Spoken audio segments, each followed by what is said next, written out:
द्वारिका नगरी जल समाधि ले चुकी थी। श्री कृष्ण लीला समाप्त कर परम धाम चले गए थे। पूरे आर्यावर्त में शोक का छाया था, लेकिन एक रहस्य अभी भी जीवित था। श्री कृष्ण का हृदय जो नष्ट नहीं हुआ था। जब पांडवों ने श्री कृष्ण का अंतिम संस्कार किया तो उनका संपूर्ण शरीर अग्नि में विलीन हो गया, लेकिन उनका हृदय अग्नि में भी नहीं जला। वो तेजस्वी, दिव्य और अमर प्रतीत हो रहा था। अर्जुन ने उस रहस्य को जानकर वह हृदय समुद्र में प्रवाहित कर दिया, ताकि उसका गुप्त रहस्य सदैव छिपा रहे। लेकिन नियति को कुछ और ही मंजूर था। सैकड़ों वर्षों के बाद उड़ीसा के राजा इंद्रदून को एक दिव्य सपना आया। स्वप्न में एक आकाशवाणी हुई, हे राजन, समुद्र के किनारे एक दिव्य काट बहकर आएगा। उनमें श्री कृष्ण का हृदय समाया होगा। उसी काठ से तुम जगन्नाथ, बलभद्र और सुभद्रा की मूर्तियां बनाओ। राजा ने तुरंत अपने सैनिकों को भेजा और 3 दिन बाद पुरी के समुद्र तट पर एक विशाल, सुगंधित और चमकता हुआ काठ बहता हुआ मिला।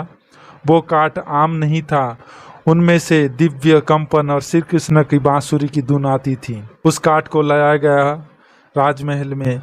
एक रहस्यमय बुद्ध शिल्पकार महल में आया।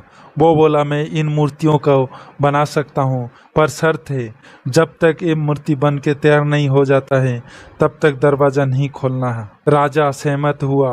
21 दिन बीत गए, लेकिन भीतर कोई आवाज नहीं आई। रानी घबरा गई, कहीं वो बुद्ध मर तो नहीं गया। उन्होंने द्वार खुलवा दिया। भीतर देखा, मूर्तियाँ अधूरी थी और बुद्ध गायब था। और तभी एक आकाशवाणी हुई, मैं विश्वकर्मा था, मूर्तियाँ अधूरी नहीं, दिव्य है। इन्हीं मूर्ति में श्री कृष्ण का हृदय स्थित है।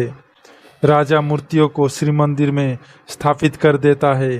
तभी एक और चमत्कार होता है। मूर्ति के भीतर से धीमी धड़कन सी आवाज आने लगती है। गिने चुने संत लोग को ये पता है, ये ज्ञान है कि भगवान जगन्नाथ मूर्ति के भीतर आज भी श्री कृष्ण का अमर हृदय धड़क रहा है। ये हृदय कभी नहीं रुकेगा जब तक धर्म जीवित है, जब तक भक्ति और की धारा बहती है, तब तक श्री कृष्ण भगवान जगन्नाथ के रूप में इसी पृथ्वी पर विद्यमान रहेंगे। जगन्नाथ केवल एक मूर्ति नहीं, वो श्री कृष्ण के हृदय की धड़कन है, जो सदा भक्त में सप्रेम से संपादित होती रहती है।